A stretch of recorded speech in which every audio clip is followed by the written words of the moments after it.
l'Union européenne, les autres partenaires au développement, le G15, le G50, le secteur privé et notamment Eurocham, pour des échanges sur toute une série de thématiques qui intéressent les jeunes.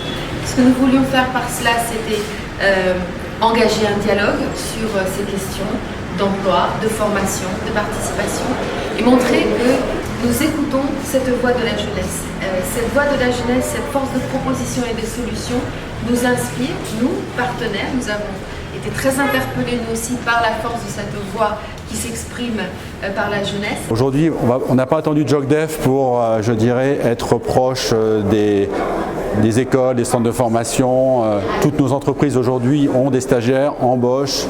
Mais aujourd'hui, le projet, c'est un projet structurant.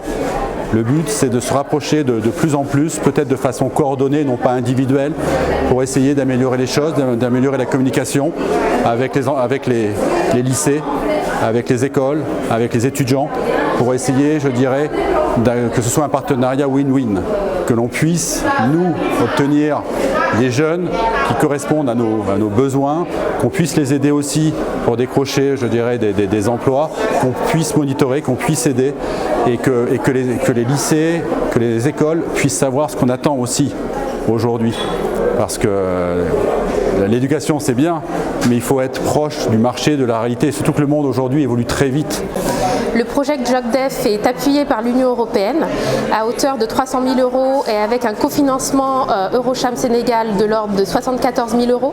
C'est un projet qui sera articulé sur 24 mois et qui touchera 4 axes, à savoir un premier axe veille économique et financière qui va nous permettre de rendre en tout cas le secteur privé également favoriser l'investissement au niveau du Sénégal.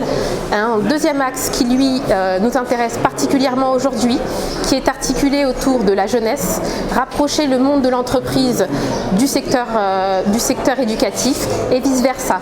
C'est à la fois nos chefs d'entreprise qui vont se rendre au niveau des établissements et les établissements qui vont venir au niveau des entreprises. Voilà, c'est un partenariat win-win, à savoir chacun doit pouvoir à terme se positionner, trouver en tout cas l'accompagnement nécessaire pour pouvoir se projeter sur un marché de l'emploi.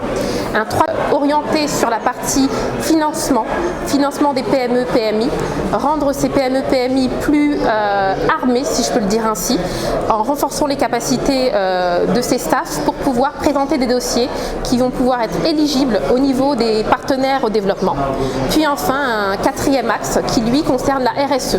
RSE qui est déjà présente au niveau des entreprises membres d'Eurocham, mais qui gagnerait en tout cas à être mutualisée et harmonisée. Également ce travail de recensement des actions de RSE au niveau d'Eurocham, labellisation, certification pour pouvoir être plus compétitif sur ce marché et pouvoir se positionner sur beaucoup plus de marchés au niveau national, sous-régional et international.